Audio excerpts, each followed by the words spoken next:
WCBI News at 10 starts now.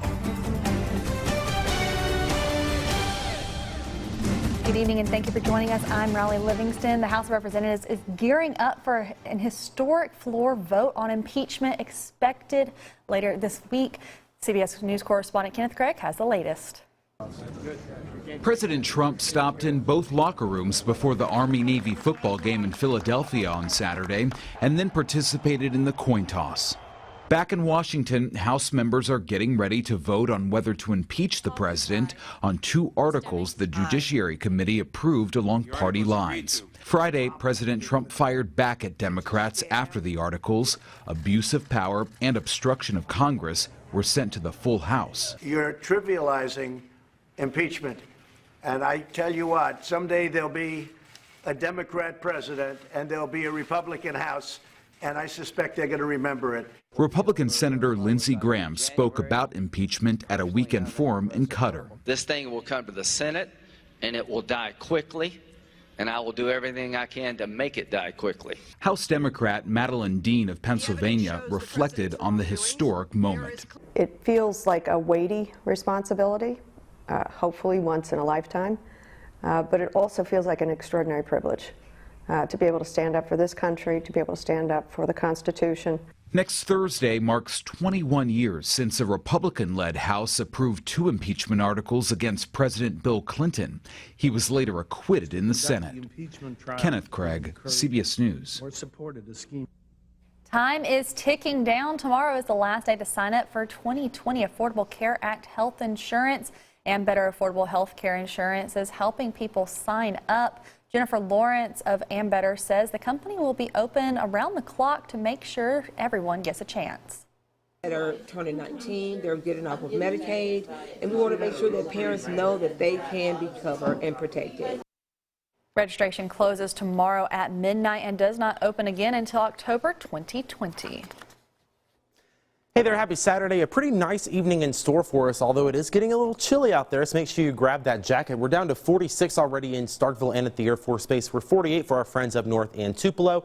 A lot of sites are reporting clear, but clouds are going to continue to filter in overnight tonight. Lows in the low to mid 40s for just about everybody. I think we will be dry most of the day on Sunday, but Monday, a different story. Strong to severe storms possible. I'll break all that down for you coming up in just a few minutes. Riley? Thanks, Trevor. The JL King Center in Starkville hosted their first holiday market and pop-up shop this Saturday. There were up to 15 vendors from the Golden Triangle area, Starkville, Columbus, and West Point. The market was held to raise money for the after-school program. Staff and programming, the after-school program had their own booth selling baked goods that they made themselves. Hosting our first annual Christmas market and pop-up shop, and the idea came from trying to get our youth program and our after-school program geared towards entrepreneurship, so we allowed them to make their own treats and participate in our market to sell their own treats and make their own profit and try to pretty much get themselves into entrepreneurship. It's because I just wanted to help the people stay warm outside and give them a hot drink to stay warm. This was also a chance for kids in the after-school program to learn about being entrepreneurs. The Christmas shopping season is in full swing, and area merchants are counting on extra seasonal help to get through the rush. WCBI's Chad Groening found one Tupelo merchant who says these workers are invaluable this time of year. Free gift wrapping. That is something that these Reed's seasonal workers are providing for customers at both the downtown and Mall at Barnes Crossing stores. Retail stores have traditionally hired seasonal workers to help during the Christmas season. Jack Reed Jr. is president of Reed's. These generally are high school, college girls, young women, even some people that just want to work over Christmas time to make a little extra Christmas money. They're invaluable to us. Madeline Bauer is a sophomore at Tupelo Christian Preparatory School.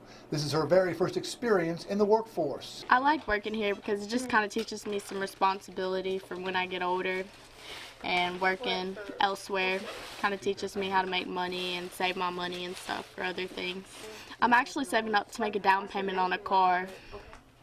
I am saving up for that, and I'm also saving up just for like buying Christmas presents for my family. Working alongside Bauer is Anna Wesley Driscoll.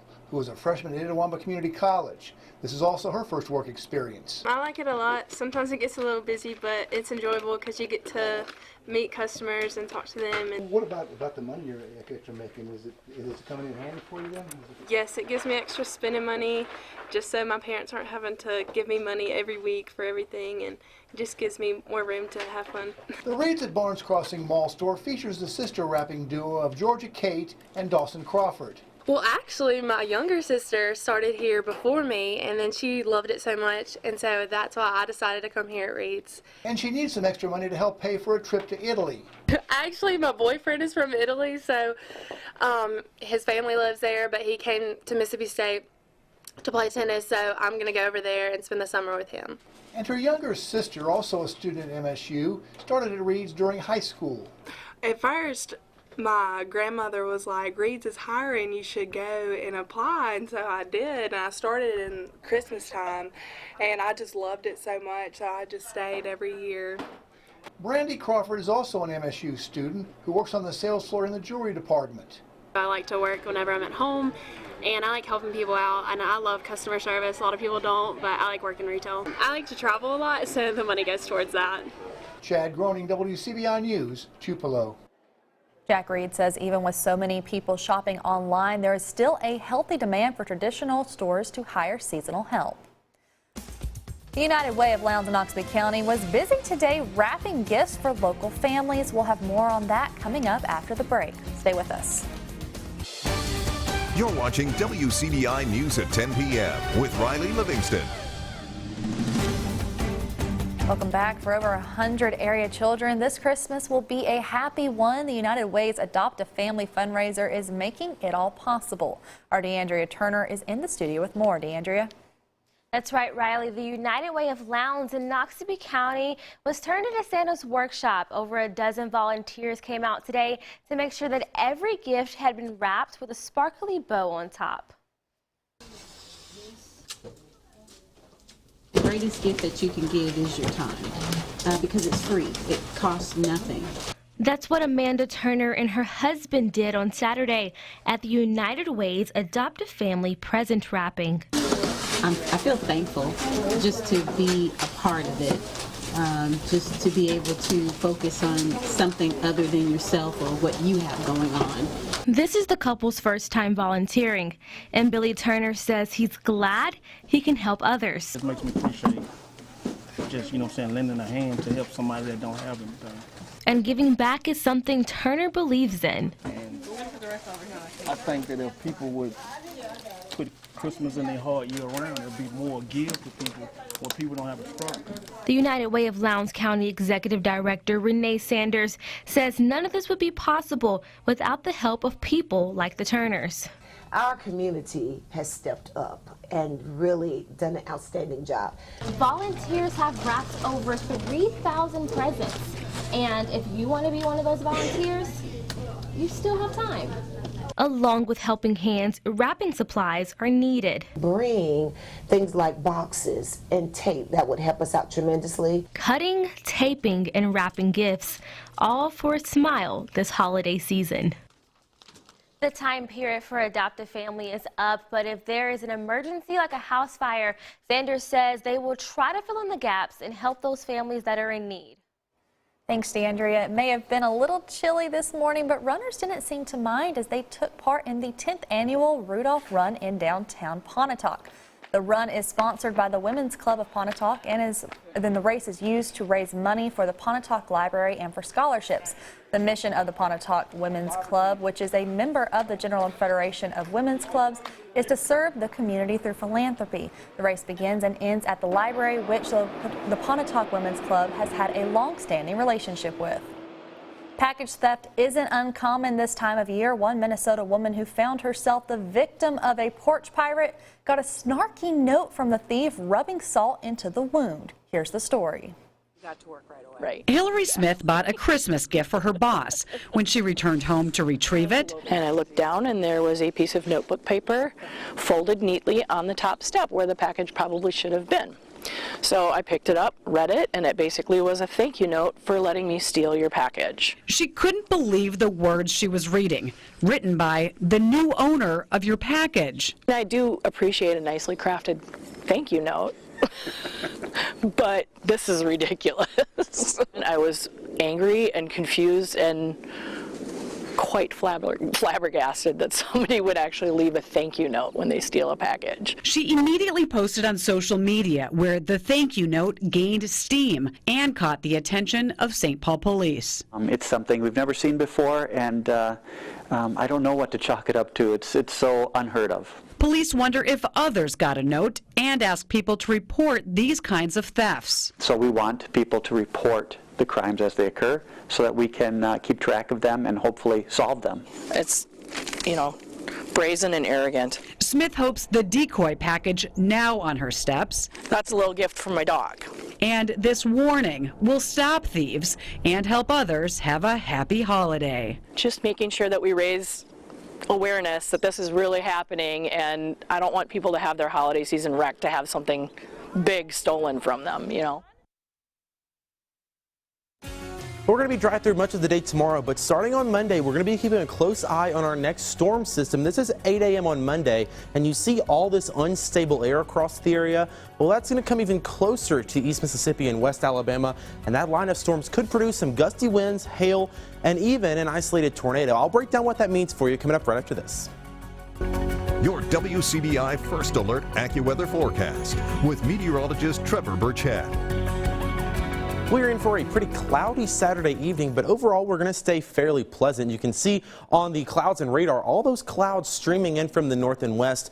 The radar trying to pick up on a few returns here across northeastern Mississippi. I don't think any of that's actually reaching the ground, but it's certainly possible through the evening that you may see a sprinkle or two if you're out and about. So you might have to wipe the windshield wipers just a little bit, but really not anything major going on. The next big major storm system is still all the way out at the Colorado-Kansas border, and as this scoots over to the east and gets in with some of that Gulf of Mexico moisture, that's what's going to bring us some chances for some strong to severe storms come Monday. But first, let's talk about some good stuff. Check out this amazing sunset sent in to us by Leslie Stevenson. This is right there on Highway 25 in Carthage, an absolutely beautiful scene there. So those clouds did a little bit of good as they filtered in.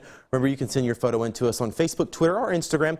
You can also email it to us, weather@WCBI.com.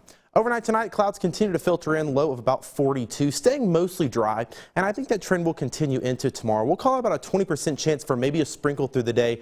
Clouds do stick around for much of the day, though, with highs in the low to mid 50s.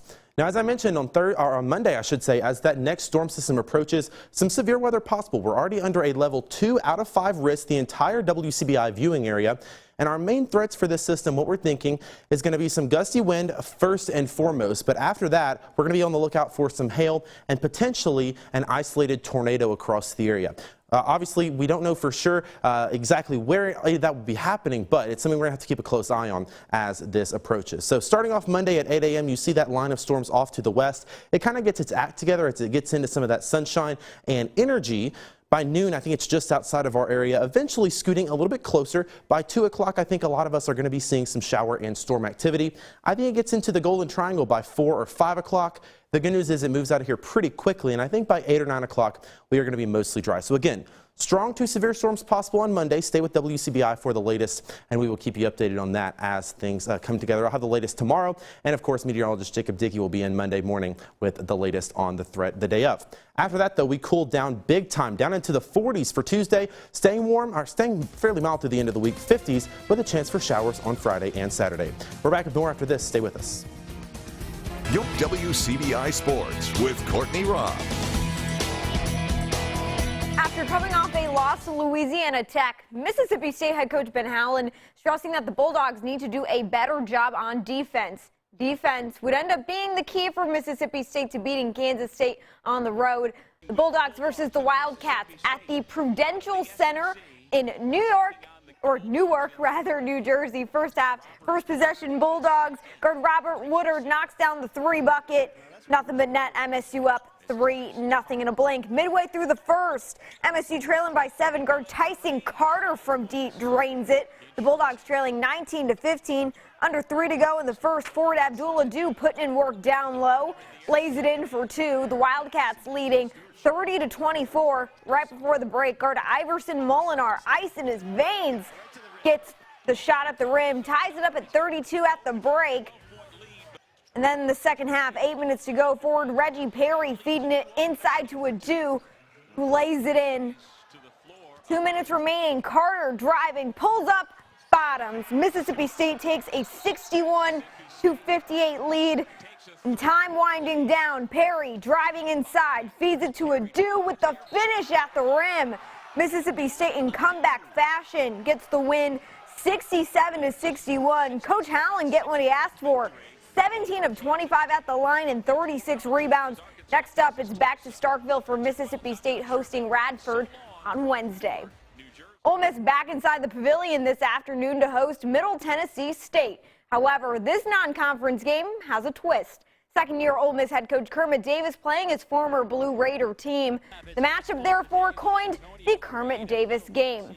The Rebels would be the ones that get out to a hot start in this one. And starting with Bree and Tyree. Actually, Blake Hinson knocking down the tree bucket. Ole Miss commanding 12-2. Few possessions later, this is guard Bree and Tyree with the step back, nothing but net. The Rebels up 17-8. 6 to go in the half. Tyree over the screen, gets it in, makes it 40-21 for Ole Miss. 6 3 buckets for Tyree. The hand staying hot for the Rebels. 3 minutes to go before the break. Guard Devontae Schuler from downtown gets it to go. Ole Miss up 34-25. The Rebels want more. Tyree out in the corner, gets it to go, tacks it on before the break. Ole Miss up 82-64. Tyree 7 of 8 from downtown, or Ole Miss rather, up 69-49, and finishing it off, Tyree for 3. Happy birthday, Coach Davis. Ole Miss getting the win against Middle Tennessee, 82-64. There's your final. The story of the game, Bree and Tyree knocking down those 3-point shots. 8 of 11, a career high of 34 points. Ole Miss makes a quick trip to Jackson next Saturday to play Southeastern Louisiana. The annual Mississippi-Alabama High School All-Star Game this afternoon. Those highlights when we come back. Stay with us. Welcome back. So far, 2 Mississippi State Bulldogs have declared for the 2020 NFL Draft. Running back Kylan Hill and cornerback Cam Dantzler. Always the biggest question when players declare, will they participate in the team's postseason? Hill opting to play in the Music City Bowl, while Dantzler making the decision to sit out. As far as what goes into players making that decision, here's what MSU head coach Joe Moorhead had to say. To me, generally speaking, if you have to convince a kid to play in the game, then he should probably move on. Yeah. But, you know, I went back and had Will Ryman, our guy, do some of the research. And 3 seasons ago, I believe it was 3 guys. 2 seasons ago, I think it was between right around 15 to 16, you know, guys that didn't play in the bowl game. And I think last year it was 17 or 18, and then ranked out with what rounds they went in. And once again, that's information that we provide. And, you know, I understand it. Kids need to make a decision that's in their best interest. And, you know, we got to, you know, also be mindful of the other guys that we have on the team for the game that we have to win. Mississippi and Alabama facing off in the Twin States annual All-Star Game. We picked things up in the first quarter. Alabama up 7-0. Brandon quarterback Will Rogers getting the start for Mississippi. Rogers finding wide receiver Jaden Wally, getting it to about the Mississippi 30. Mississippi forced to punt. Midway second quarter, Mississippi's defense showing up. Defensive lineman McKinley Jackson with the initial pressure, but it's Starkville defensive back Tyrese Hopkins finishing with the sack. Heck of a job by that Mississippi defense. The second half, the story of the afternoon, the quarterback injury bug plaguing the Magnolia State. Rogers would have to play on a bad knee. Throws to the end zone, is picked off. However, Team Mississippi holds out for the 3rd straight victory for the state. The final 17-16. Next up, some of Mississippi State's finalists will determine their futures with an early signing period on Wednesday. The 2019 winner and 85th recipient of the Heisman Memorial Trophy is Joe Burrow. You just heard it. LSU quarterback Joe Burrow has been named the 2019 Heisman Trophy recipient. Well-deserved. Burrow threw for an SEC record 48 touchdown passes and 4,715 yards this season while leading the Tigers to the conference crown. Burrow is just the second player in LSU history to win the award. Running back Billy Cannon, the first Tiger recipient back in 1959. Burrow beats out Oklahoma quarterback Jalen Hurts, Ohio State quarterback Justin Fields, and Ohio State defensive end Chase Young for the coveted trophy. That's it for sports. We'll have more for you when we come back. Stay with us. Welcome back. It is a bittersweet evening for us here at WCBI because while it is Riley's very happy birthday, it is also her last day with us here. It is, and it's very bittersweet, and I don't even know what's going on. Yeah, and well, we've actually, our director, Becca, actually put together a little clip of some memorable moments for you. So let's take a look. Gosh.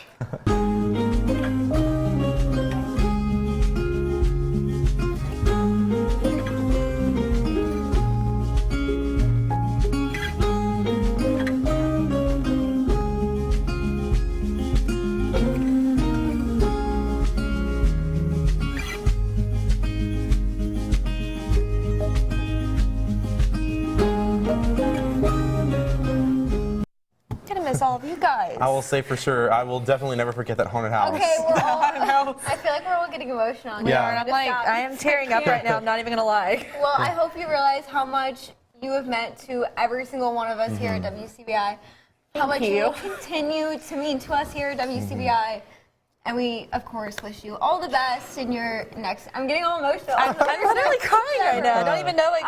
As you know, our co-workers here end up becoming our family. So when they leave, it's always a family. A very bittersweet, but we'll be together forever. We'll definitely miss you. And I just want to say thank you to everyone here, and I've enjoyed my time here. I appreciate it. Bye.